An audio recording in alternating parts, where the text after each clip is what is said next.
कौन बनेगा नेता। नगर निगम के चुनाव पास आने वाले थे।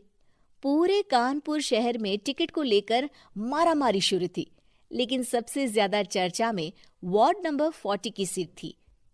वो इसलिए क्योंकि इस बार वहां की सीट महिला के लिए आरक्षित थी। अब सवाल ये था कि चुनाव लड़ेगा कौन।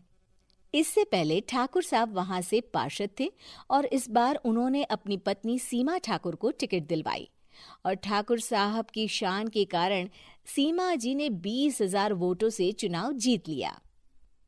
अरे बधाई हो सीमा भाभी, अब तो आप वार्ड की पार्षद बन गई हैं।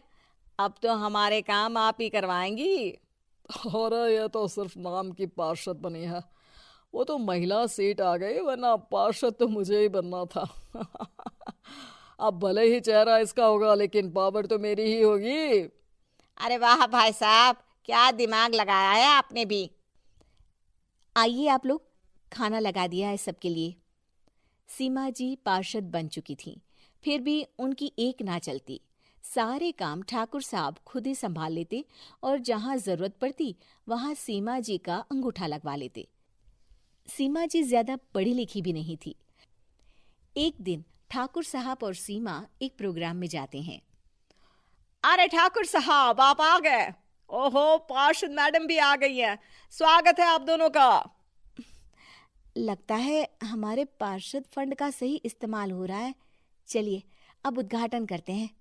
ये लीजिए ठाकुर साहब कैची, आप ही सबसे पहले प्रवेश कीजिए।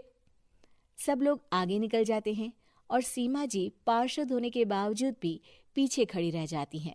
वो देखती हैं कि वेलकम बोर्ड पर उनका नाम है, लेकिन महिला होने के कारण कोई उनका सम्मान नहीं कर रहा। अगले दिन एक आदमी उनके घर आता है।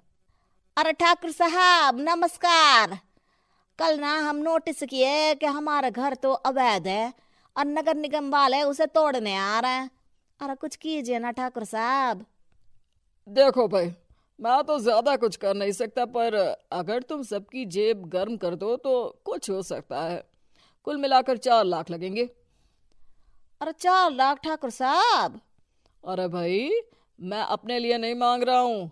दरोगा है, इंजीनियर बाबू है, बड़े साहब है, सबको देना पड़ता है ना थोड़ा थोड़ा।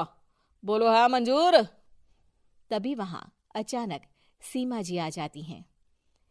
अरे ये आप क्या कर रहे हैं? पहले इन्हीं लोगों से तो आपने वोट मांगे, अब इनसे ही पैसे ले रहे हो। अरे चुप रहो तुम, तुम्हारा काम है सिर्फ अंगूठा लगाना, तुम वही किया करो। मुझे दूसरे काम तुम मत सिखाओ, समझी? और तुम ना जाओ, अब पैसे लेकर आओ, वरना जेसीबी किसी भी वक्त आती होगी। सब कुछ ऐसे ही चलते रहता है। एक दिन सीमा जी और ठाकुर साहब को एक लोकल मीटिंग में बुलाया जाता है।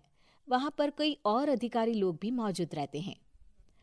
अब मैं चाहूंगा कि ठाकुर साहब हमारे बीच 2 शब्द कहें। मेरे प्यारे भाइयों और बहनों, आज मेरा सौभाग्य है कि मैं आप सबकी सेवा दिन रात कर पा रहा हूं। आपने मेरी पत्नी को भारी मतों से जिताया है, इसलिए मैं आप सभी का शुक्रगुजार हूं। मैं आप सबसे वादा करता हूं कि हमेशा की तरह हमारे वार्ड में किसी को कोई तकलीफ नहीं आने दूंगा। सभी लोग तालियां बजाने लगते हैं। अब मैं माननीय पार्षद मैडम को स्टेज पे बुलाना चाहूंगा। अपने नाम को बुलाया सुनकर सीमा जी एकदम चौंक जाती है। उन्हें बिल्कुल उम्मीद नहीं थी कि इतनी बड़ी जगह उन्हें मंच पर बुलाया जाएगा। जैसे तैसे वो मंच पर चढ़ती हैं। ऊपर जाते ही सीमा जी को सारी पुरानी बातें याद आ जाती हैं कि किस तरह उनके पति उन्हें कभी भी आगे बढ़ने नहीं देते और उनके नाम से गलत काम करते हैं। वो बोलने लगती हैं। मैं आपके वार्ड की पार्षद सीमा हूं। आप में से बहुत कम लोग ही मुझे जानते होंगे, क्योंकि इससे पहले मुझे कभी ऐसा मौका ही नहीं मिला।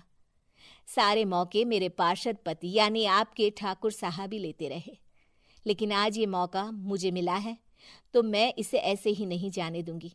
मैं आपको ये बताना चाहती हूँ कि आपके ठाकुर साहब मेरे नाम की आड़ में गैर कानूनी काम करते हैं, जिस पर अंगूठों के निशान मेरे होते थे। इसीलिए मैं अपनी गलती मानती हूँ और आज अपने पद से इस्तीफा देती हूँ, ताकि आगे से कोई गलत काम ना हो पाए। अब फैसला आप सबके हाथ में है कि आप हमें क्या सजा देना चाहते हैं। सीमा जी की बातें सुनकर ठाकुर साहब के चेहरे का रंग उड़ जाता है और वो शर्म से मुंह नीचा करके वहां से चले जाते हैं और पद से इस्तीफा देकर ही सही सीमा जी अपने आप में आत्मविश्वास महसूस करती हैं।